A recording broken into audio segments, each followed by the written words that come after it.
All right, welcome to What the Tech. Now, everyone's been talking about layoffs, right? But today, we're going to peel back the layers and look at something a little quieter, and frankly, a lot more troubling that's going on in the workplace.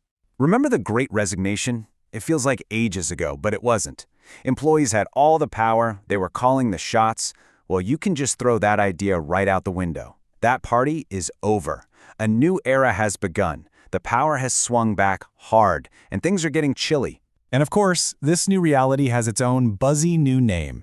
It's not job hopping anymore. Now it's job hugging. Yeah, I know, it sounds all warm and fuzzy, doesn't it? But trust me, it's anything but. It's about people clinging to their jobs for dear life, not because they love them, but because they feel like every exit is locked.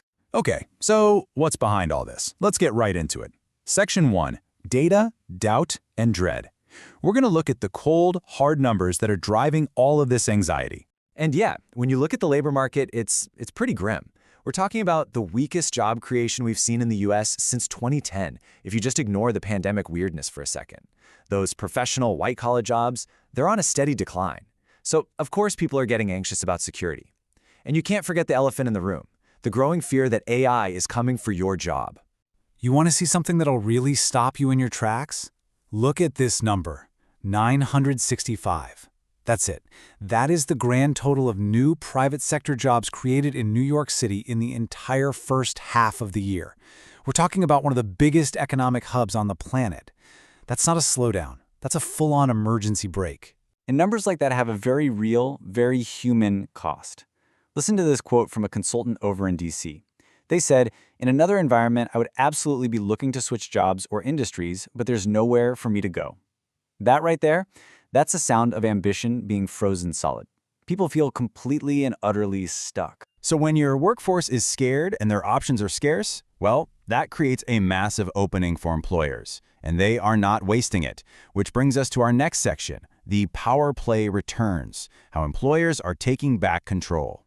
Man, the whiplash here is real. Just think back a minute. Then it was all about perks. Remote work forever, companies practically begging for talent.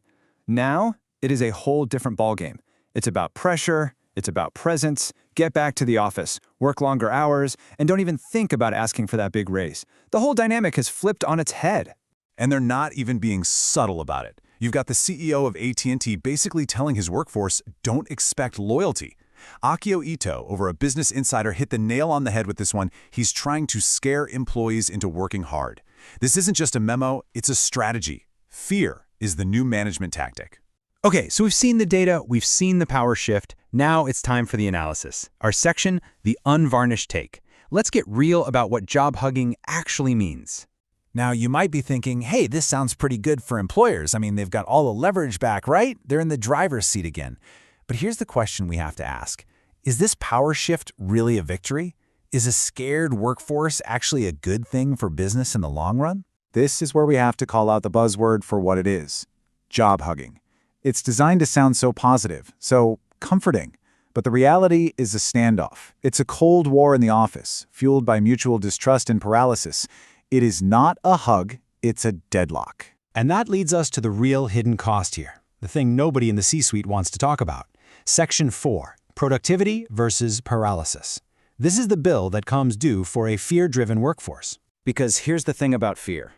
It's like a rot that spreads from the inside out. When your employees are paranoid and just trying to survive, they are not innovating. They're not taking risks. Korn Ferry has a great word for it: torpor. It's this organizational sludge where nobody moves up.